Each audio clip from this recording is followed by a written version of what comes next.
자, 수업 시작하겠습니다. 반갑습니다. 자, 오늘 296페이지부터 보면 되겠죠. 건축물의 구조 및 재료라고 되어 있는데, 보면은 안전한 구조 이런 건 됐고, 이번에 확인 서류 제출 대상 건축물이라고 되어 있습니다. 보면은 구조 안전을 확인한 건축물 중 다음에 해당하는 건축물의 건축주는 해당 건축물의 설계자로부터 구조 안전 확인 서류를 제출받아 착공 신고를 하는데 그 확인 서류를 허가권자에게 제출해야 한다. 다만 표준 설계 도서에 따라 건축하는 건축물을 제외한다라고 되어 있는데, 그러니까 설계자로부터 구조 안전 확인 서류라는 걸 제출받아 가지고 착공 신고를 할 때 그걸 허가권자한테 제출해야 되는 건물입니다. 보면은 그래서 첫 번째 칸에 구조 안전 확인 서류 제출 대상 건축물 이렇게 되는데, 좀 정리를 보면 층수는 일단 2층 이상, 그 다음에 연면적 합계는 200제곱미터 이상. 근데 이게 목구조 건축물일 때는 층수가 3층 이상, 그 다음에 연면적은 500제곱미터 이상 이렇게 됩니다. 그 다음에 처마 높이가 건축물의 높이가 13m 이상, 그 다음에 처마 높이가 9m 이상, 그러니까 기둥과 기둥 사이 거리가 10m 이상, 그 다음에 단독주택이랑 공동주택, 이런 것들은 구조 안전 확인 대상 건축물 이렇게 부릅니다. 그래서 보면은 1번에 층수가 2층 이상이죠.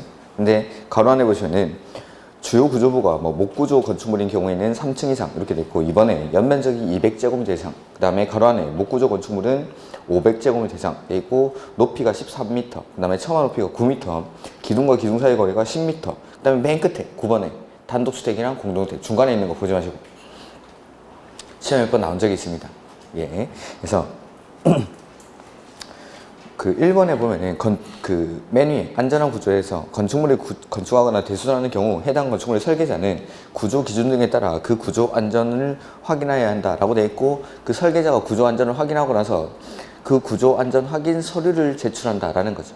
이런 건물들은 착공 신고를 할 때 허가권자에게 설계자가 작성한 구조 안전 확인 서류를 제출받아서 착공 신고를 할 때 제출하는 겁니다. 그래서 층수가 2층 이상, 연면적 합계는 200제곱미터 이상, 근데 목구조 건축물 때는 3층 이상, 연면적 합계가 500제곱미터 이상, 그 다음에 건축물의 높이는 13m, 처마 높이는 9m, 기둥과 기둥 사이 거리는 10m, 그 다음에 맨 끝에 그 중간에 있는 건 보지 마시고 단독주택이랑 공동주택, 이런 것들이 구조 안전 확인 서류 제출 대상 건축물. 그 다음에 구조 기술사 협력 대상 이런 거 보지 마십시오. 그 다음에 지진에 대한 안전 한계인데, 국장은 지진으로부터 건축물의 구조 안전을 확보하기 위해서 건축물의 용도, 규모 및 설계 구조 등 구조의 중요도에 따라 내진 등급을 설정해야 한다 이렇게 돼 있고, 내진 능력 가로에 보내 내진 능력 공개 대상이라고 돼 있죠. 다음의 어느 하나에 해당하는 건축물을 건축하고자 하는 자는 사용 승인을 받는 즉시 건축물이 지진 발생 시 견딜 수 있는 능력을 공개해야 한다. 자, 여기 나오는 구조 안전 확인 서류 제출 대상 건축물, 이걸 왜 따로 배우냐면, 이게 똑같은 게 내진 능력 확보 대상 건축물입니다.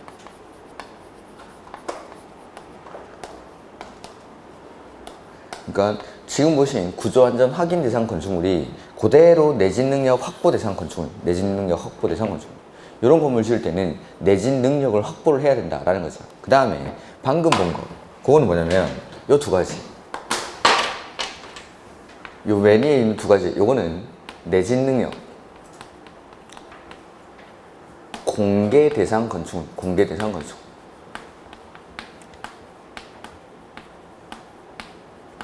이렇게. 그래서 요 앞에 있는 것들이 내진 능력 확보 대상 건축물이자 구조 안전 확인 서류 제출 대상 건축물이고, 맨 위에 있는 요 두 가지는 내진 능력 공개 대상 건축물, 이렇게 부르는 겁니다. 이렇게. 그래서 내진 능력 공개, 거기 297페이지 박스에 보면은 1번에 층수가 2층 이상, 2번은 연면적이 200제곱미터 이상, 이렇게. 그래서 이 지진 났을 때 시험에 한번 나온 적이 있습니다. 그 전에 한번 나온 적이 있고, 포항 지진 났을 때 고에 요게 문제가 나왔었죠. 그 다음에 옥상 광장 이런 것들도 가끔 출제가 되는데, 이런 것들은 너무 자세하게 볼 필요는 없습니다. 이런 것들은 뭐가 나올지도 모르고 외우고 간다라고 해서 맞출 가능성이 그렇게 높지 않습니다. 보면은 옥상 광장 또는 2층 이상의 층에 있는 노대 등은 난간을 높이 1.2m 이상의 난간을 설치해야 한다라는 거. 예, 떨어지지 말라고. 2층 이상이나 옥상 광장에는 난간을 설치해야 된다. 그 다음에 옥상 광장인데 5층 이상인 층이 이종 근생 중 공연장, 종교 집회장, 인터넷, 컴퓨터, 아무튼 그냥 PC방, 그 다음에 문화집회시설, 그 다음에 종교시설, 판매시설, 위락시설 중 주점영업 또는 장례식장의 용도로 쓰는 경우. 그러니까 5층 이상인 층에 이종 근생 중에 이런 게 들어가는 거죠. 그러니까 사람들이 좀 많이 모이는 시설입니다. 5층 이상인 층에 사람들이 많이 모이는 시설이 있을 때는 화재 같은 게 났을 때 옥상으로 대피하라고 옥상 광장을 설치를 해야 됩니다. 의무적으로. 이렇게. 그래서 그런 것들. 그래서 그 위에 이제 가로 1번에 옥상 난간인데 2층 이상이나 옥상 광장을 설치했을 때는 떨어지지 말라고 1.2m 높이의 난간을 설치하라 뭐 이런 것들이죠. 그 다음에 헬리포트 이런 건 몇 번 했었잖아.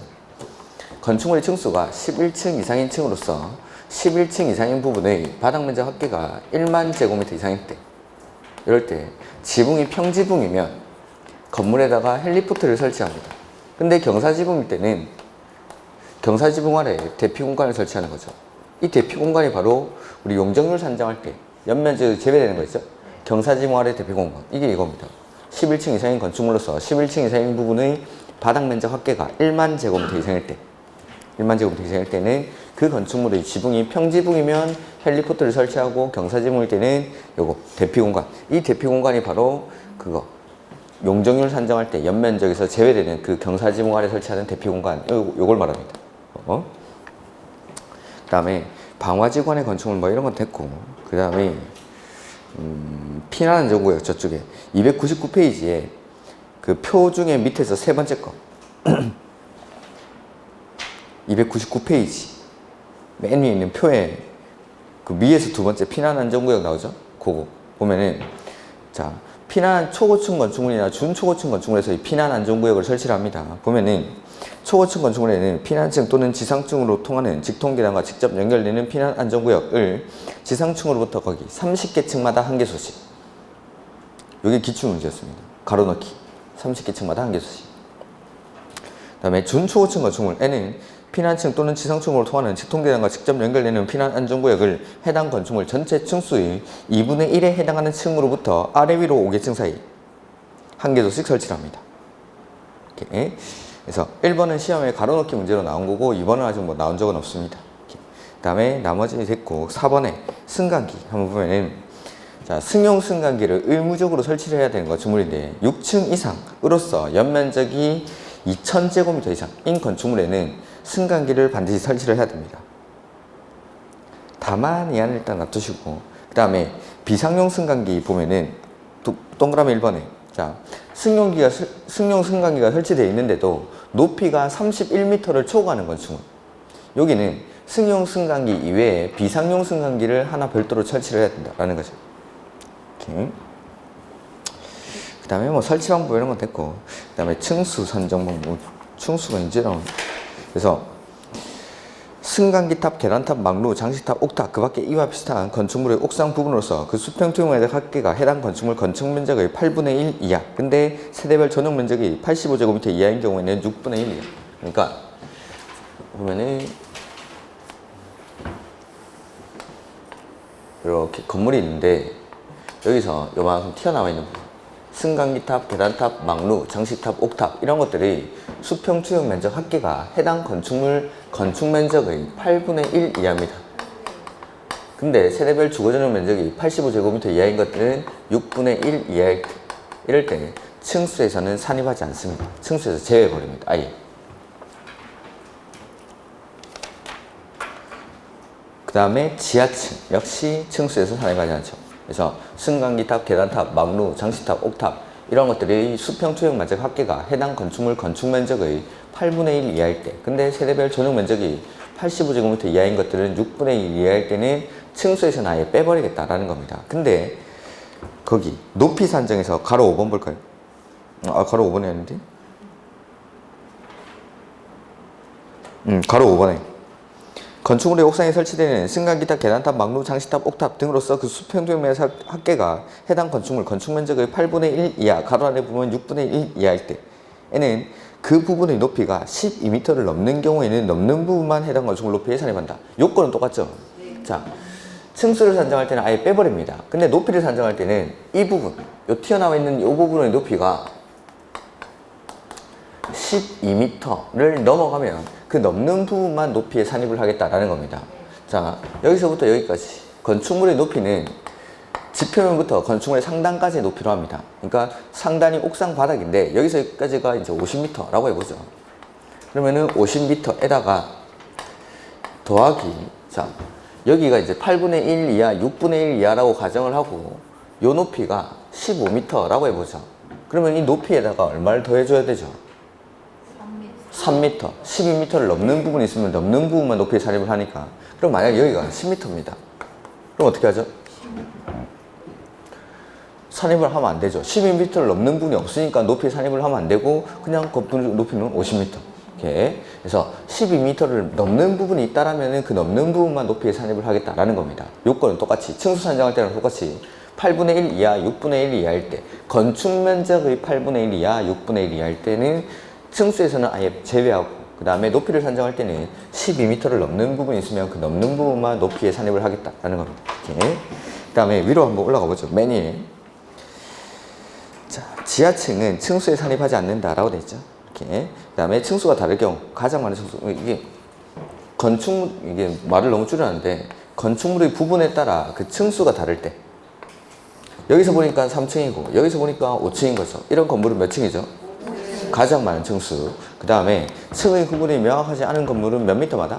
4미터마다 한 개의 층으로 봅니다. 이렇게. 그 다음에 가로 1번에 높이에서 건축물의 높이는 해당 건축물의 상단까지 지표면부터 그래서 여기서부터 지표면부터 건축물의 상단 옥상 바닥까지를 높이라고 합니다. 이렇게.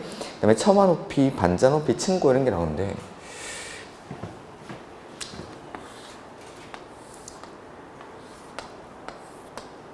처마 높이는 그렇게 중요한 건 아닌데 여기서부터 여기까지. 그러니까 처마 높이가 요게 아니라는 거죠. 요 처마 끝부터 요 높이 요게 아니고 여기 지붕을 받치는 깔돌이 뭐 기둥 끝 요 부분까지의 높이 지표면부터 요까지 높이를 처마 높이라고 부릅니다. 그래서 보면은 지표면부터 건축물의 지붕틀 또는 벽, 깔돌이, 기둥의 상단까지 기둥의 위에 부분까지의 높이로 한다라는 거. 그 다음에 뭐 반자 높이랑 층고. 그래서 뭐 4층 이렇게 있으면은 좀 두께를 만들어요.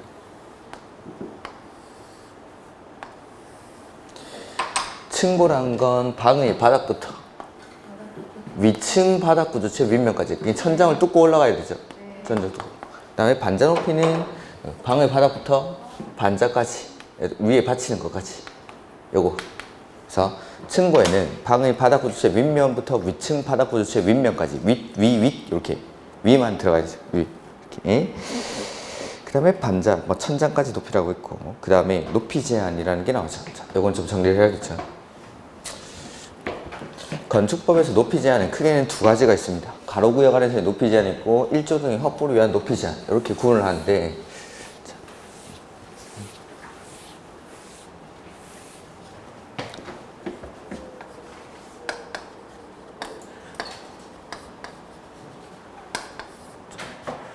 가로구역 안에서의 높이 제한이랑 1조 등의 확보를 위한 높이 제한 이렇게 구분하고 1조 등의 확보를 위한 높이 제한은 다시 전용 주거지역 이나 일반 주거지역에서의 높이 제한 그 다음에 1조 공동주택 에서의 높이 제한 이렇게 구분합니다. 이렇게. 그래서 가로구역이라는 건 도로로 둘러싼 일단의 구역 그래서 한 블럭 안에서 건축물의 높이를 지정하겠다라는 거죠. 보면은 허가권자는 가로구역 구역 건축물의 높이를 지정 공고할 수 있다. 허가권자가 심의를 거쳐서 합니다. 좀 이따가 나오겠지만 그 다음에 시장군수구청장은 가로구역의 높이를 완화할 필요가 있다고 인정하는 경우 심의를 거쳐 높이를 완화하여 적용할 수 있다. 단 특별시장 광역시장은 조례로 따로 정할 수 있다. 이게 벌써 끝났는데 제가 나눈 노트에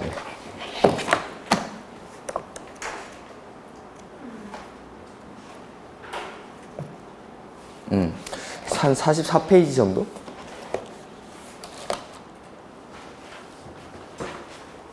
높이 제한이 나오죠. 그래서 왼쪽에 가로구역 안에서의 건축물의 높이 제한이라고 되어 있는데, 보면은 요걸 차례를 읽죠. 보면은 허가권자는 가로구역을 단위로 해서 심의를 거쳐 높이를 지정 공고할 수 있다라는 거. 그 다음에 허가권자는 같은 가로구역 안이라도 건축물의 용도나 형태에 따라 높이를 다르게 정할 수도 있습니다. 그 다음에 우리 책에 있던 게 3번인데, 시장군수구청장은 가로구역의 높이를 완화하여 적용할 필요가 있다고 판단되는 대지에 대해서는 역시 심의를 거쳐 높이를 완화하여 적용할 수 있다. 그 다음에 특별시장, 광역시장만. 특별시장, 광역시장은 특별시, 광역시 조례로 가로구역별 건축물의 높이를 지정 공고할 수 있다. 그러니까 가로구역의 높이를 조례로 지정 공고할 수 있는 사람은 특별시장, 광역시장만. 특별시장, 광역시장만. 이렇게. 이런 것들이 이제 가로구역 안에서의 높이 제한이고, 그 다음에 1조 등의 확보를 위한 높이 제한이라고 해서, 첫 번째는 전용 주거지역이나 일반 주거지역에서의 높이 제한인데, 자, 내가 여기 이제 건물을 짓는 거죠. 이렇게 건물을 짓게 되면, 여기가 뭐 동쪽, 남쪽, 서쪽, 북쪽 이렇게 있을 때, 해가 가장 높이 떠 있을 때가 이렇게 남쪽에 떠 있는데, 이로 인해서 내가 건물 지으면은 그림자는 이쪽으로 이렇게 지겠죠. 이렇게. 그러니까 내가 짓는 건물로 인해서 일조권을 침해받을 수 있는 사람은 나보다 북쪽에 있는 사람이다라는 겁니다. 그래서 전용 주거지역이나 일반 주거지역에서는 원칙적으로 여기서부터 정북방향 인접대지 경계선으로부터 일정 거리를 띄워가지고 건물을 지어라, 이런 것들이죠. 이게 전용 주거지역이나 일반 주거지역에서의 높이 제한. 그래서 보면은 정북방향 인접대지 경계선으로부터 거리에 따라 대통령령으로 정하는 높이 이하로 해야 한다. 그래서 높이 9m 이하인 부분은 1.5m를 띄워서 건축을 하고, 9m를 넘는 부분은 건축물 각 부분 높이 2분의 1 이상을 정북방향 인접대지 경계선으로부터 띄웁니다. 그러니까 원칙은 정북방향부터 띄워야 되는 거죠. 근데 밑에 보면은 예외. 다만 다음의 어느 하나에 해당하면 남방향의 인접대지 경계선으로부터 거리에 따라 대통령령으로 정하는 높이로 할 수 있다. 해서 1번부터 저 5번까지 싹 다 개발하는데, 그러니까 택지를 처음에 조성하는 단계에서 아예 기준점을 남쪽으로 잡는 겁니다. 그러면은 이쪽부터 일정 거리를 띄우나 이쪽부터 일정 거리를 띄우나 어차피 띄우는 건 똑같다는 거죠. 그래서 거기 개발이 시작되는 곳에서는 아예 기준점을 남쪽으로 잡아버리는 거죠. 보면은 택지개발지구, 대지조성 사업지구, 개발촉진지역, 뭐 산업단지, 농공단지, 그 다음에 도시개발구역, 정비구역, 이렇게 개발하는 데서는 아예 기준을 남쪽으로 잡을 수 있다라는 거. 그 다음에 6번에 정북방향에 도로, 공원, 하천 등 건축이 금지된 공지가 접한 경우, 이렇게 뒤에 건물이 없으니까 남쪽부터 띄우면 되겠죠. 그 다음에 7번째 보면은 정북방향 대지 소유자와 합의를 했을 때, 이럴 때, 그 다음에 이 규정을 아예 적용을 안 하는 곳도 있긴 있습니다. 보면은 건축협정구역이라든지 그 지구단위 계획구역이나 경관지구 이런 데서는 대지 사후간에 건축하는 건축물 사이에서는 이런 것들 적용 안 하는 것도 있긴 한데, 여기 없으니까 일단 나중에 문제 나오면 한번 보도록 하죠. 그 다음에 공동주택. 자, 공동주택은 용도지역이 어디든지 간에 일조권을 보호받을 수 있습니다. 공동주택은. 대신에 요거 어디 있을 때는 못 받죠. 일반 상업지역이랑 중심 상업지역, 요거는 제외합니다. 일단 뭐 이게 제일 중요합니다. 공동주택이라 하더라도 일반 상업지역이나 중심 상업지역에서는 일조권을 보호받을 수 없습니다. 그래서 공동주택은 일반 상업지역과 중심 상업지역 안에서 건축하는 경우를 제외하고는 채광 등 확보를 위한 높이 제한을 적용받는다. 그러니까 일반 상업지역이랑 중심 상업지역에서는 공동주택이라 하더라도 일조권을 보호받을 수 없습니다. 그 다음에 그 뒤에 뭐 얼마를 띄우고 이런 것들은 그냥 안 보시면 돼. 만약에 지문에 높이는 이렇게 나오면은 띄우는 거리의 2배 이하로 하여야 한다, 이렇게 하고, 거리는 이런 말이 나오면 높이의 2분의 1 이상을 띄워서 건축해야 한다, 이렇게 하면 됩니다. 2분의 1 다른 말로 하면 0.5배 이렇게 되겠죠. 이렇게. 그래서 지문에 만약에 뭐 높이는 이런 말이 나온다, 그러면은 띄우는 거리의 2배 이하로 하여야 한다. 그 다음에 거리는 이렇게 나오면은 높이의 0.5배 2분의 1 이상을 띄워서 건축해야 한다, 뭐 이렇게 하면 됩니다. 그 다음에 완화받는 것도 있는데 딱 2배씩 완화줍니다. 그러면은 높이는 했는데 완화되는 것에서는 띄우는 거리의 4배 이하로 할 수 있다. 그 다음에 거리는 나오면은 완화되는 곳에서는 0.25배 뭐 이런 말이 나옵니다. 보면은 가로 1번에 건축물 각 부분 높이는 그 부분으로부터 높이는 이렇게 나왔어. 높이는 그 부분으로부터 체감을 위한 창문 등이 있는 벽면으로 직각 방향으로부터 인접대지 경계선까지 수평거리의 2배 이하. 근데 가로 안에 근린상업지역 이나 준주거지역에서는 완화되는데 4배. 그 다음에 그렇다 하더라도 그 인동거리 제한 이런 것들은 뭐냐면 하나의 대지 안에서 2동 이상을 짓는 거, 101동, 102동, 103동 이렇게 여러 동이 있을 때, 이럴 때는 동과 동 사이에 얼마를 띄우라 그 말인데, 그렇게 띄우는 규정에도 불구하고 동지를 기준으로 해서 9시부터 3시 사이에 모든 세대가 2시간 이상을 계속하여 일조를 확보할 수 있는 거리 이상으로 띄워도 됩니다. 그 밑에 여러 가지 규정들이 있는데 그거 무시하고 모든 세대가 동지를 기준으로 9시부터 3시 사이에 2시간 이상을 계속해서 일조를 확보할 수 있는 거리 이상으로 할 수 있다라는 거. 그 다음에 1번만 한번 보면은 다음 페이지. 채광을 위한 창문 등이 있는 벽면으로부터 직각 방향으로 건축물의 각 부분 높이는 0.5배. 자, 채광을 위한 창문 등이 있는 벽면으로부터 직각 방향으로 건축물 각 부분 높이의 0.5배 이상을 거리로 해야 된다라는 거죠. 그러니까 거리는 높이의 0.5배.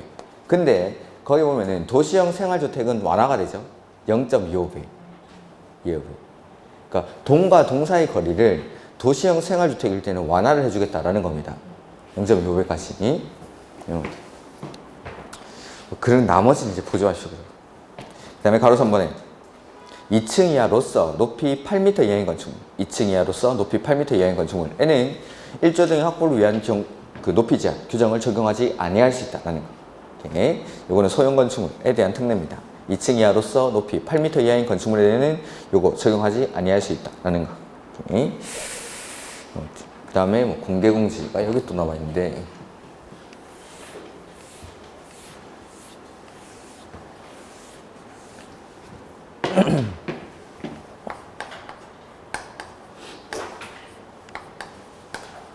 공개공지라는 건 아무나 와서 쉴 수 있는 소규모 휴식 공간 같은 걸 말하는 거죠. 그래서 첫 번째는 어떤 지역에다가 설치하는지, 대상 지역, 설치 대상 지역. 그다음에 두 번째는 어떤 건물 지을 때 건축하는지, 설치 대상 건축물. 그 다음에 세 번째는 얼마나 설치해야 되는지, 이런 것들. 그 다음에 네 번째는 설치를 했을 때 어떤 효과를 주는지, 혜택을 주는 거. 자, 그래서 아무나 올 수 있는 지역이니까 사람들이 많이 모이는 지역입니다. 사람들이 많이 모이는 지역이니까 용도 지역 중에 사람 제일 많이 모이는 데가 상업지역. 그 다음에 상업기능이 포함된 데가 두 군데죠. 준주거, 그 다음에 준공업, 그 다음에 하나 더 일반 주거지역까지. 이렇게. 그래서 여기서 오답으로 많이 나오는 게 뭐 전용 주거지역, 전용 공업지역, 일반 공업지역 이런 곳에는 공개공지를 설치하지 않습니다.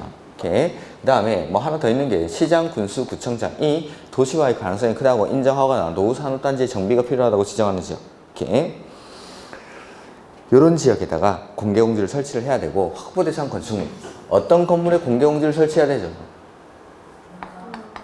종교시설, 운수시설, 문화집회시설, 그 다음에 판매시설, 그 다음에 업무시설, 그 다음에 숙박시설. 로스는 바닥 면적 합계가 5,000제곱미터 이상인 거. 그래서 이게 좋으나 5,000원짜리 문화상품권 파는데 없어? 그렇게. 요게 공개공지 설치 대상 건축물. 요 업무시설이 의료시설 중에 종합병원으로 바뀌면 그게 뭐였죠? 다중이용 건축물. 다중이용 건축물. 의숙 이거는 다중이용 건축물. 업숙 이거는 공개공지 설치 대상 건축물. 이렇게. 그래서 의료시설 중에 종합병원으로 들어가면은 이게 다중이용 건축물. 그 다음에 업무시설이 들어오면은 공개공지 설치 대상 건축물. 이렇게. 그 다음에 공개공지는 그 건축물이 있는 대지 면적의 10% 이내에서 설치를 합니다. 10% 이내에서. 근데 이 공개공지 면적에 포함될 수 있는 게 조경면적이나 매장 문화재, 현지 보존 조치 면적, 요걸 공개공지 면적에 포함시켜서 산정을 할 수 있다라는 거죠. 그 다음에 내가 가진 대지 중에서 10% 범위 안에서 아무나 와서 쉴 수 있는 공간을 제공했으니까 이런 사람들에게는 혜택을 주는 거죠. 그 혜택이 건폐율, 용적률, 높이를 완화할 수 있는데, 그 중에서 대통령령에서는 용적률이랑 높이를 1.2배까지 완화를 해줍니다. 용적률이랑 높이를 이런 규정들 해서 보면은 1번에 공개공지 확보 대상 지역이랑 확보 대상 건축물 이런 것들 말씀드렸고, 하나만 더 추가하면은 여기 판매시설에 제외되는 게 하나 있습니다. 농수산물 유통시설은 제외. 농수산물 유통시설은 제외. 혹시 노트에 없으면은 요건 좀 추가를 해주시고, 농수산물 판매시설에서 농수산물 유통시설은 제외된다라는 거. 그 다음에 공개공지 확보 면적이라고 나오는데, 대지 면적의 얼마죠? 10% 이하. 대지 면적의 10% 이하. 그 다음에 이 경우 조경 면적을 공개공지 면적으로 할 수 있다. 조경 면적뿐만 아니라 매장, 문화재, 현지 보존 조치 면적도 공개공지 면적에 할 수 있죠. 그 다음에 공개공지 설치 시설을 해서 공개공지 등을 설치할 때에는 환경 친화적으로 편리하게 이용할 수 있도록 기내자 또는 조경시설 등 조례로 정하는 시설을 설치해야 된다. 그 다음에 법률 적용에 관한데, 건축물에 공개공지를 설치하는 경우 위에 따라 다음의 범위에서 대지 면적에 대한 공개공지 등의 면적 비율에 따라 법 56조 60조를 완화해 적용한다. 자, 이게 대통령령에서는 용적률이랑 높이만 1.2배를 완화한다라고 되어 있지만, 법에서는 건폐율을 완화할 수 있다라고도 규정이 되어 있습니다. 어쨌든 뭐 1.2배를 완화하는 건 용적률이랑 높이만. 이렇게. 그 다음에 이 법의 확장 적용인데, 공개공지 등의 설치 대상이 아닌 건축물 의 대지에 공개공지를 설치하는 경우 위 사를 준용한다. 즉 1.2배 완화해주는 걸 그대로 준용을 해주겠다라는 겁니다. 근데 가로 안에 보면은 공동주택은 제외입니다. 공동주택은 빼고. 그 다음에 행위제한이라고 해서 뭐 공개공지에는 연간 60일 이내 기간 동안 조례로 정하는 바에 따라 주민들을 위한 문화 행사를 엮거나 판촉 활동을 할 수 있다. 다만 울타리를 설치하는 등 공증이 해당 공개공지 등을 이용하는 데 지장을 주는 행위를 해서는 아니 된다라는 것을. 그 다음에 이제 이행강제금이라는 게 나오죠. 보면은 건축물이나 대지가 건축법, 즉 이 법 규정에 위반하게 되는 거죠. 그러면은 허가권자는 먼저 각종 명령을 합니다. 허가나 승인을 취소할 수 있고, 공사 중지를 명령하거나 철거나 개축 등을 명령을 했는데, 그 건축주가 이러한 허가권자의 명령에 불응할 때 부과하는 게 이행강제금 해서, 이행강제금이라는 건 항상 명령 불응에 대한 제재 조치입니다. 명령을 불응하니까 거기에 이제 거기에 대해서 제재하는 게 이행강제금. 그래서 일회성으로 벌금 같은 것만 주면은 벌금 내고 위반 행위를 해버리니까 이건 이행할 때까지 계속 이행을 강제하게끔 하는 거죠. 이행강제금. 그래서 위반 건축물에 대해서 시정 명령을 했음에도 불구하고 조치 명령을 이행하지 않을 때 보면은 304페이지 맨 위에 허가권자는 이 법 또는 이 법에 따른 명령이나 처분에 위반되는 대지나 건축물에 대해서 이 법에 따른 허가 또는 승인을 취소하거나 그 건축물의 건축주, 시공자, 현장 관리인, 소유자, 관리자 또는 점유자 등에게 공사 중지를 명할 수 있고, 상당한 기간을 정해서 건축물을 철거, 개축, 증축, 수선, 용도 변경, 사용 금지, 사용 제한 그 밖에 필요한 조치를 명할 수 있다는 거. 자, 명령을 했죠. 근데도 말 안 들을 때 부과하는 게 이행강제금입니다. 가로 2번은 이건 됐고. 그래서 시정 명령을 이행하지 않는 경우 부과금액 나오는데, 건폐율, 용적률 초과, 무허가, 무신고 이렇게 돼 있죠. 자, 건폐율이랑 용적률, 무허가, 무신고 건축물에 대해서는 제곱미터당 시가 표준액의 50%에 해당하는 금액에다가 곱하기 위반 면적을 합니다. 위반 면적. 그러면 일정한 금액이 나올 텐데, 이 금액에다가 각각의 위반 사항에 따른 비율을 곱해줍니다. 그래서 무허가, 그 다음에 용적률, 그 다음에 건폐율, 그 다음에 무신고 해서 무허가는 100%, 용적률은 90%, 건폐율은 80%, 무신고는 70%. 일부러 높은 데서부터 낮은 데로 그냥 쓴 겁니다. 그래서 무허가는 100%, 용적률은 90%, 건폐율은 80%, 무신고는 70% 만큼의 비율을 곱한 금액, 그걸 이행강제금으로 부과를 하겠다라는 거죠. 이렇게. 근데 이 비율은 낮출 수가 있습니다. 완화해 줄 수가 있는데, 그렇다 하더라도 최대 60% 이상이어야 됩니다. 60% 이상. 이렇게. 그래서 요게 이제 보면은 건폐율, 용적률, 무허가, 무신고는 위반 면적 곱하기 제곱미터당 시가 표준액의 50%에 해당하는 금액에 따라 위반 범위에서 위반 내용에 따른 대통령령으로 정하는 그 비율을 곱한 금액 해서 대통령령으로 정하는 비율이 밑에 나오죠. 건폐율은 80, 뭐 용적률은 90, 무허가는 100, 무신고는 70인데 이 비율 위에 보면은 다만 조례로 다음의 비율을 낮추어 정할 수 있대. 낮추는 경우에도 60% 이상이어야 한다라는 것. 최소 60% 이상. 그 다음에 그러니까 건축법에는 허가 신고나 건폐율 용적률 규정 말고도 엄청나게 많은 규정이 있겠죠. 요 규정 말고 나머지 규정 위반했을 때 기타 위반 사항에 대해서는 시가 표준액의 10%에 해당하는 범위에서 대통령령으로 얼마를 부과하는지가 적혀 있습니다. 그러니까 이거 위반하면 몇 프로, 이거 위반하면 몇 프로, 이게 시가 표준액의 10% 범위 안에서 요거는 몇 프로, 요거는 몇 프로 이렇게 부과를 하겠다라는 게 규정이 되어 있습니다. 그건 이제 외울 수가 없는 거죠. 그건 너무 많으니까. 그래서 나머지 위반 사항에 대해서는 시가 표준액의 10% 범위 안에서 부과를 하겠다라는 거. 그 다음에 가로 3번에 보면 이행강제금의 가중이라는 게 나와서 허가권자는 영리 목적을 위한 위반이나 상습적 위반 등 대통령령으로 정하는 금액의 정하는 경우에는 금액의 100분의 100의 범위에서 가중할 수 있다 아니고 맨 끝에 하여야 한다로 바꾸십시오. 가중하여야 한다. 그래서 영리 목적이나 상습적으로 위반했을 때는 그 이행강제금, 법정 이행강제금의 100분의 100의 범위에서 가중하여야 한다. 예전에는 이게 할 수 있다는데 좀 강제성을 높이기 위해서 하여야 한다 이렇게 개정을 했습니다. 그래서 그 대통령령으로 정하는 경우라고 해서 1번 영리, 2번 영리, 3번 영리 있고 4번이 이제 상습의 기준인데 요것만 한번 보죠. 동일인이 최근 3년 이내에 2회 이상 법 또는 법에 따른 명령이나 처분을 위반했을 때, 그러니까 같은 사람이 최근 3년 이내에 2회 이상 위반하면 이게 상습입니다. 상습. 이럴 때는 법정 이행 강제금의 얼마를 가중하죠? 100분의 100을 하여야 한다. 할 수 있다가 아니라 하여야 한다.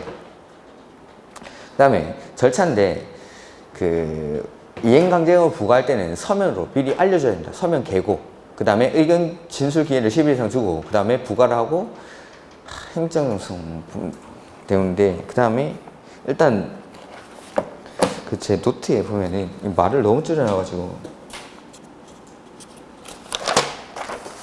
거기 45페이지 한번 보시면은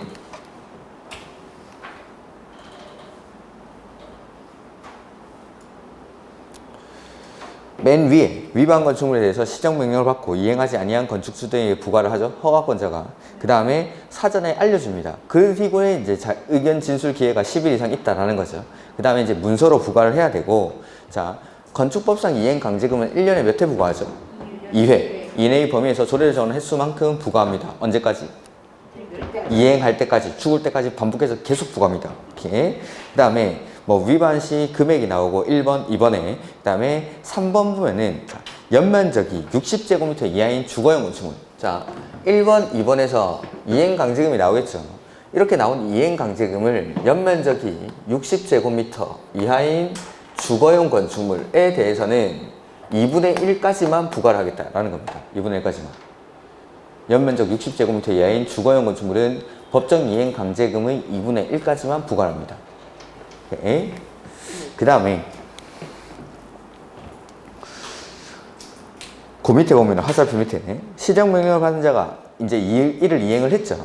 그러면 새로운 이행강제금의 부과는 즉시 중지하되 이미 부과된 이행강제금은 그대로 징수합니다. 그러니까 명령 불응에 대한 제재 조치니까 명령을 이행하면 새로운 이행강제금은 더 이상 부과하지 않겠다라는 거죠. 대신에 이미 부과된 이행강제금은 그대로 징수를 합니다. 그 다음에 영리 목적을 위한 위반이나 이런 거 방금 했었고, 그 다음에 그 옆에 보면은 밑에 있는 박스 오른쪽에 자, 기타 위반 사항 중 주거용 건축물로서 2분의 1을 범위해서 이행강제금 부과 사유라고 되어 있는데, 자, 요거 무허가, 무신고, 건폐율, 용적률 요거 말고 요 기타 위반 사항을 위반했을 때 요 사항들 중에서 요것 중에서 자, 사용 승인을 안 받고 썼습니다. 사용 승인을 안 받았다. 그 다음에 조경을 하지 않았다. 아니면은 높이 제한 2가지를 위반했다. 이럴 때는 이걸 위반한 건물, 사용 승인을 안 받았거나 조경 의무를 위반했거나 높이 제한을 위반한 건물이 주거용 건축물일 때에는 역시 법 이행 강제금의 2분의 1까지만 부과합니다.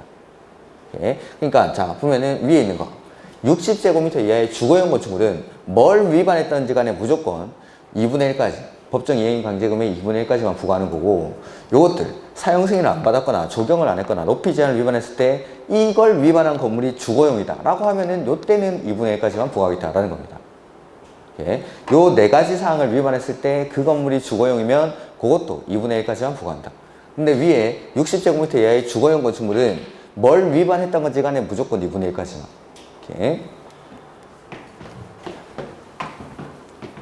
이런 것들. 그 다음에 특별건축구역이라는 게 나와요.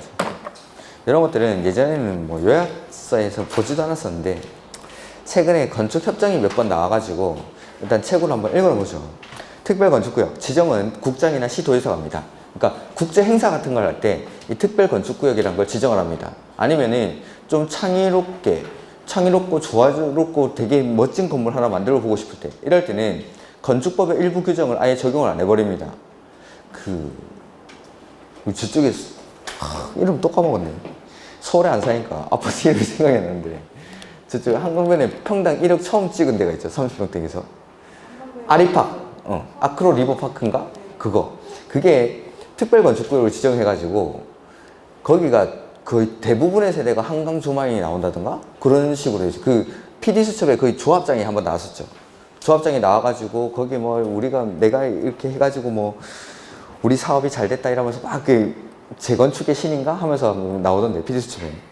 아무튼 그런데 아파트가 그러니까 한강 조망 같은 걸 확보하기 위해서 특별건축구를 지정을 해가지고 일부 규정을 적용을 안 한 겁니다. 뭐 높이 제한, 건폐율, 용적률 이런 것들을 아예 적용을 안 한 거죠. 그러면은 대부분의 세대가 이렇게 한강 조망이 나오게끔 그렇게 만든 아파트도 있다고 PD수첩에 나왔습니다. 전에 보니까. 아무튼 이런 것들. 그러니까 건축법의 일부 규정을 적용하지 않으면서 뭔가 특별한 건물을 만들어 보는 거죠. 그런 것들을 보면은 국장이 지정하는 경우는 국제 행사를 개최할 때, 그 다음에 관계와 법령에 따른 국가 정책 사업으로 대통령령을 정하는 사업구역. 사업구역이 뭐냐면 그냥 개발하는 데입니다. 개발하는 데. 그 다음에 2번도 마찬가지. 시도지사는 지자체가 국제 행사를 개최할 때. 그 다음에 뒤에 보면은 관계 법령에 따른 도시개발, 도시재생부 및 건축문화진흥 사업으로 건축물 또는 공간 환경을 조성하기 위해서 대통령령으로 정하는 사업구역. 뭐 그런 거 됐고 그냥 개발하는 데입니다. 그래서 국제 행사를 개최하거나 아니면 개발하는 곳에다가 뭔가 특별한 건물을 짓고 싶을 때, 그럴 때 만드는 게 특별건축구역이라고 생각하시면 되는데, 3번 요거 보죠. 제외되는 지역. 제외되는 지역이 뭐냐면 여기는 특별건축구역을 지정할 수 없습니다. 자, 특별건축구역은 개발을 하는 곳에 지정한다라고 했으니까 지정할 수 없는 곳은 개발 못하는 곳. 첫 번째 개발제한구역, 그 다음에 자연공원, 접도구역, 보전산지, 이렇게 네 군데. 이게 시험에 나온 적이 있습니다. 그래서 특별건축구역으로 지정할 수 없는 곳, 306페이지 맨 위에 그 동그란 선번에 개발제한구역, 자연공원, 그 다음에 접도구역, 보전산지. 여기는 그 특별건축구역으로 지정할 수 없다. 여기 한번 시험에 예전에 나온 적이 있고, 그 다음에 나머지는 됐고, 지정 절차인데 그 지정 절차를 한번 보면은 동그라미 1번에 중앙행정기관의 장, 시도지사는 국장에게 신청을 할 수 있고, 특별시장, 광역시장, 도지사에게 이런 거 그 가로 안에 있건 그냥 보지 마십시오. 그 다음에 나머지도 뭐 심의를 거쳐 지정합니다. 심의를 거쳐 지정한다는 것만 말을 너무 줄여놔가지고 이거는 뭐 읽을 수가 없는데, 그냥 건축위원회 심의를 거쳐서 지정을 한다는 거. 그 다음에 지정의 해제 중에서 지정 해제에서 3번 사유 한번 볼까요? 3번 사유. 다른 거 안 보셔도 됩니다. 특별건축구역 지정일부터 5년 미출. 특별건축구역 지정 목적에 부합하는 건축물의 착공이 이루어지지 않는 경우, 이럴 때는 해제할 수 있습니다. 그러니까 보통 우리 뭐 허가받고 나서 착수가 2년이 되게 많은데 요거는 5년입니다. 5년. 그래서 지정 해제 극한에 동그라미 3번입니다. 특별건축구역 지정일부터 5년 이내 특별건축구역 지정 목적에 부합하는 건축물의 착공이 이루어지지 않을 때에는 해제할 수 있다라는 거. 그 다음에 효과, 요거를 한번 보는 건데, 자, 특별건축구역이 지정되죠. 그러면 국계법에 따른 관리계획 결정을 의제해줍니다. 그것보다 중요한 게 가로 안에 용도지역, 지구, 구역의 지정은 의제가 안 됩니다. 그래서 특별건축구역이 지정되면 국계법에 따른 관리계획 결정을 의제를 해주지만 의제가 안 되는 게 용도지역, 지구, 구역의 지정이나 변경, 요거는 의제가 안 됩니다. 그 다음에 관계법률 적용의 특례라고 해서 어떤 것들은 통합 적용하고 어떤 것들은 적용을 배제하고 이렇게 합니다. 보면은 1번에 특별건축구역에 대해서는 다음의 규정을 적용하지 아니할 수 있다. 이거는 적용을 배제되는 규정이죠. 그래서 대지안의 적용, 건폐율, 용적률, 대지안의 공지, 건축물의 높이 제한, 입주권 확보를 위한 높이 제한 이런 규정들. 그러니까 건폐율, 용적률 적용 안 할 테니까 마음대로 한번 지어보라는 거죠. 그러니까 되게 특별한 건물이 나오는 거, 특이한 건물이 나오니까 예전에 규제를 하던 것보다 이게 좀 더 효율적이고 이게 좀 더 폼이 나는 거죠. 그걸 통해서 제도 개선을 이루어내는 거고, 특별히 이제 건축법 규정들을 예전에는 규제 때문에 못하던 것들을 새로운 공법을 한번 써보는 거죠. 그러다 보니까 이렇게 쓰니까 훨씬 더 건물이 잘 지어지는 겁니다. 그로 인해 가지고 건축 기술 수준도 향상이 되고, 그런 걸 도모하기 위해서 하는 게 특별건축구역. 그리고 뭐 국제 행사 같은 걸 개최할 때 평창 올림픽을 하는데 평창 올림픽의 상징물을 한번 만들어 보라는 겁니다. 건폐율, 용적률 이런 거 하나도 안 적용할 테니까 네 맘대로 한번 지어보라는 거죠. 폼만 나기 싫어. 그런 겁니다. 그러니까 국제 행사 같은 걸 개최할 때 이 행사의 상징물을 만들어 보는 거죠. 이런 것들. 그런 목적으로 지정하는 게 특별건축구역이라는 겁니다. 주로 이제 개발하는 곳에 지정합니다. 개발하는 곳에. 그러니까 이제 한강변에 아파트 짓는데 거기 이런 데다가 특별건축구역을 지정하는 거죠. 그 다음에 그 옆에 보면은 이번에 특별건축구역에 건축하는 다음에 해당할 때에는 해당 규정에서 요구되는 기준 또는 성능 등 다음의 방법으로 대신할 수 있는 것으로서 지방건축위원회가 인정하는 경우에 한정해서 해당 규정의 전부 또는 일부를 완화 적용하는 거, 이런 거 보지 마십시오. 너무 많으니까. 그 다음에 뭐 건축물의 검사 이런 건 됐습니다. 오케이. 그래서 다시 한번 보면은 그 306페이지 맨 위에 지정 안 되는 곳 4군데. 개발제한구역, 자연공원, 접도구역, 보존산지, 여기는 안 됩니다. 여기. 그 다음에 지정절차에서는 심의를 거쳐서 지정한다는 거. 그 다음에 뭐 지정해달라고 지자체장이 국장에게 막 신청할 수 있고 뭐 이런 것들이고, 그냥 지정할 때는 심의 거친다는 거. 그거만 보시고. 그 다음에 지정을 해제해서 아까 동그라미 3번 했죠? 특별건축구역 지정된 날로부터 5년 이내 특별건축구역 지정 목적에 부합하는 건축물의 착공이 이루어지지 않으면 해제할 수 있다는 거고, 그 다음에 그 바로 밑에 효과. 특별건축구역을 지정하면 국계법에 따른 관리계획 결정은 의제가 하지만 제외되는 게 용도지역, 지구, 구역의 지정이나 변경 지정은 의제가 안 됩니다. 그 다음에 그 적용의 특례에서 다음 규정을 적용하지 아니할 수 있다. 적용 배제되는 규정 해서 대지안의 적용, 건폐율, 용적률, 높이, 그 다음에 1조 동의 확보를 위한 높이 제한. 그 다음에 이 특별건축구역 안에서 뭐 통합 적용하는 것도 있습니다. 미술작품의 설치라든지 부설주차장의 설치라든지 공원의 설치, 이런 것들은 통합 적용합니다. 특별건축구역 안에 개별건축물마다 적용하는 게 아니라 통합 적용하는 규정. 오케이. 이 정도만 보십시오. 그 다음에 307페이지 건축협정이라는 게 나오죠. 최근에 건축협정이 제일 많이 나왔죠. 그 뒤쪽에 있는 시리즈 중에. 그래서 특별건축구역, 특별가로구역, 건축협정, 결합건축 막 이런 것들이 있는데, 그 중에서 최근에는 요거 건축협정이 가장 많이 출제가 됐습니다. 보면은 자, 이게 뭐냐면 토지가 이렇게 있는데 1번지, 2번지, 3번지, 4번지 토지 소유자들이 모이는 거죠. 해가지고 우리 대지 안에서는 개별 대지마다 각 규정을 적용하지 말고 우리끼리 협정을 맺어가지고 통합 적용을 하자입니다. 일부 규정을. 아니면 배제하든지 해서 1번지, 2번지, 3번지, 4번지 소유자가 모여가지고 전원의 합의로 협정을 체결합니다. 협정을. 그러면은 이 대지에서는 일부 규정을 통합해서 적용을 하겠다라는 거죠. 따로따로 적용하지 않고. 근데 자기들끼리만 협정을 체결하면 안 되고, 이 체결한 협정에 대해서 인가를 받습니다. 그리고 인가를 받아서 이 체결한 협정대로 특례사항을 적용해서 건물을 건축하는 거죠. 그리고 나중에 이제 폐지를 할 때에는 한 20년이 있다가 폐지를 할 수 있습니다. 이런 것들. 그래서 보면은, 그러니까 당연히 체결할 때 전원의 합의로 체결을 한다라는 거랑, 여기서는 어떤 규정을 통합 적용하는지 이런 것들이 이제 시험에 나왔었겠죠. 보면은 토지 또는 건축물 소유자, 지상권자 등 대통령령으로 정하는 자는 그 지상권자도 포함이 됩니다. 가로 쭉 띄워놓고 어떡하죠? 가로야 이거. 는 그 밑에서 두 번째 줄 전원의 합의로, 전원의 합의 밑줄 밑에서 두 번째 줄, 그 박스 바로 위에 두 번째 줄 전원의 합의로 다음에 해당하는 지역 또는 구역에서 건축물의 건축, 대수선 또는 리모델링에 관한 협정을 체결할 수 있다. 그래서 다음에 해당하는 지역은 그냥 개발하는 곳입니다. 예. 근데 체결할 때는 동의요건이 전원. 그 다음에 이번에 위 1의 지역 지구들이 둘 이상이 토지 소유자가 1인인 경우에도 그 토지 소유자가 해당하는 토지의 구역을 건축협정 대상 지역으로 하는 건축협정을 할 수 있다. 이게 뭐냐면 그러니까 두 필지 이상을 가진 사람이 혼자 거죠. 지 혼자 여러 필지의 토지를 가지고 있습니다. 그럼 지 혼자서도 협정을 체결할 수 있다라는 겁니다. 혼자서도 1인도. 그 다음에 3번 소유자 등은 협정을 체결하는 경우 다음의 사항을 준수해야 한다 해서 이런 건 뭐 됐습니다. 그 다음에 가로 4번 이런 것도 그냥 보지 마십시오. 그 다음에 가로 5번, 가로 4번, 가로 5번 이런 거 보지 마십시오. 그냥. 그 다음에 협정 체결에는 그 2번에 저 밑에 2번에 건축협정서 작성 및 협정 관리 등을 위해서 필요한 경우 협정 체결자 간의 자율적 기구로서 운영회를 설립할 수 있다. 건축협정 운영회 뭐 이런 것들은 인가가 뭐시고 3번 인가 요거 보죠. 옆에 3번에 인가. 자 우리들끼리만 약속한다라고 해서 저기들 마음대로 약속한 대로 건물 지을 수 있는 건 아니죠. 협정을 체결하고서 이걸 인가받습니다. 협정에 대해서.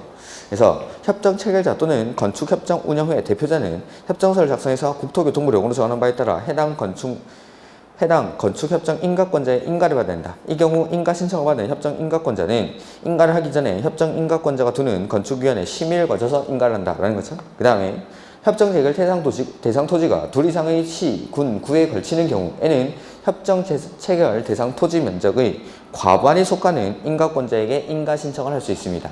인가권자는 시도지사 아니면 시장, 군수, 구청장 그러니까 다 지자체상 싹 답니다. 시도지사, 시장, 군수, 구청장이니까 그런 것들은 따로 볼 필요는 없습니다. 그 다음에 이 경우 인가 신청을 받은 인가권자는 건축협정을 인가하기 전에 다른 특별자치시장 또는 시장, 군수, 구청장과 협의해야 한다라는 것. 그 다음에 협정의 변경문 인가받은 사항을 변경할 때는 당연히 인가받겠죠. 다만 경미한 사항은 그러하지 아니하다. 그 다음에 관리 이런 거 됐고 폐지 보죠. 폐지 6번에 협정 체결자 또는 협정 운영위원회 대표자는 협정을 폐지하려는 경우에는 협정 체결자 얼마의 동의? 과반수. 아까 체결할 때는 전원. 그래서 전원의 합의로 체결을 하고 그 다음에 폐지할 때는 과반수 동의로 폐지를 합니다. 근데 이게 무턱대고 무조건 폐지될 수 있는 게 아니라 자 협정을 체결하고 인가받았죠. 이 인가받은 특례사항을 적용해가지고 건축에 착공을 했습니다. 그럴 때는 최소 20년을 유지해야 됩니다. 이거.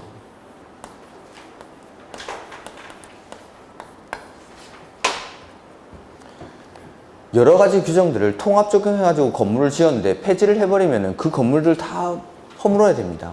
근데 이걸 다음에 한 2년 있다가 허물고 이러면 안 되겠죠. 오케이. 그 다음에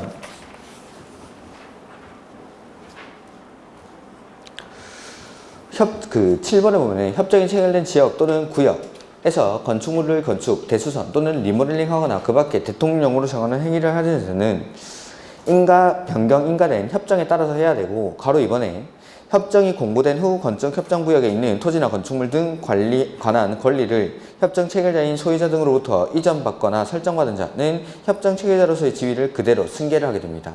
약속한 토지를 이 사람이 승계하면 당연히 그 약속도 승계를 해야겠죠. 그 다음에 나머지 8번, 9번 이런 거 보지 마시고 협정에 따른 특례라고 해서 가로 1번에 10번에 가로 1번 협정을 체결하여 둘 이상의 건축물을 맞벽으로 건축할 수 있습니다. 맞벽 건축이라고 하죠. 그러니까 건물 사이에 벽을 하나로 대고 협정구역 안에서는 맞벽 건축을 허용합니다. 그 다음에 개별 건축물마다 적용하지 아니하고 허가를 신청한 건축물 전부 또는 일부를 대상으로 통합하여 적용할 수 있다. 이거는 뭐 앞뒷말 다 자르고 일부 규정을 통합하여 적용할 수 있다라는 건데 그 뒤에 저 박스 보이죠? 그걸 보면 됩니다. 2번은 그냥 보지 마시고 맞벽 건축을 할 때는 그 각각의 건축물마다 개별적으로 적용하지 않고 통합 적용하는 규정들이 몇 가지 있습니다. 그거는 뭐 써놓지도 않고 통합 적용할 수 있다 이렇게 해놨는데, 그러니까 건축 허가를 신청할 때 뭐 수수료라든지 그런 것들, 건축 허가를 공동으로 같이 신청합니다. 맞벽 건축을 하게 되면 그럴 때 필요한 서류들을 통합 적용한다라는 건데 말을 다 잘라놔서 볼 필요 없고 가로 3번에 요게 시험에 나온 적이 있습니다. 건축협정구역 안에서 어떤 것들을 통합 적용하는지에 관한 내용인데 대지 안의 종격, 대지와 도로와의 관계, 지하층의 설치, 건폐율, 부설주차장의 설치, 개인 하수시설 설치. 기출문제에서는 여기다가 계단의 설치 넣어가지고 계단의 설치가 아니다 이렇게 박스형으로 골라내는 거 그런 게 문제였습니다. 그래서 특별건축구역 1번지, 2번지, 3번지, 4번지 안에서는 이런 규정을 협정을 체결하면 통합 적용할 수 있다라는 거죠. 그래서 대지와 주경, 대지와 도로와의 관계, 그 다음에 지하층의 설치, 건폐율, 그 다음에 부설 주차장, 개인 하수 시설의 설치 이러한 규정을 통합 적용할 수 있다. 그 다음에 결합건축은 그냥 간단하게 보면 돼. 이거 뭐냐면 자, 여기 대지가 있고 여기 대지가 있는데 이 대지와 대지 사이 거리가 100m 이내입니다. 그러면은 여기서 쓸 수 있는 용적률을 이쪽으로 줘버릴 수 있습니다. 그러면은 원래 내가 건물을 여기까지밖에 못 짓는데 원래 내가 지을 수 있는 건물보다 더 지을 수 있겠죠.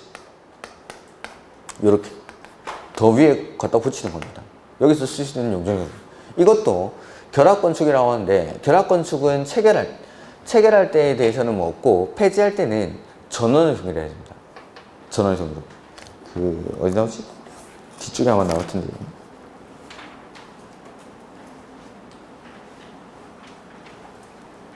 거기 312페이지 2번에 가로 5번 312페이지 가로 5번 결합건축 협정서를 폐지하려는 경우라고 되어 있죠? 거기 뒤에 전원의 동의. 아까 여기 결합건축은 체결할 때 전원의 동의죠? 근데 폐지할 때는 과반수. 근데 결합건축은 폐지할 때 전원의 동의로 폐지합니다. 그 다음에 이건 최소 30년을 유지해야 됩니다. 결합건축은 뭐냐면 용적률을 지금 통합 적용했죠. 용적률을 여기 대지에서 쓸 수 있는 용적률을 여기다 갖다 붙인 겁니다. 그러니까 용적률을 통합 적용해가지고 더 높게 지었는데 이걸 한 1, 2년 있다가 폐지를 해버리면 건물을 허물어 버려야 되는데 이게 사회적 비용이 너무 많이 들죠. 그러니까 30년을 최소 유지해야 합니다. 오케이. 그래서 용적률을 통합 적용하는 게 결합건축이라고 생각하시면 됩니다. 이 정도까지 보도록 하고 그 다음에 주택법인데 주택법은 조금 쉬었다 보도록 하죠.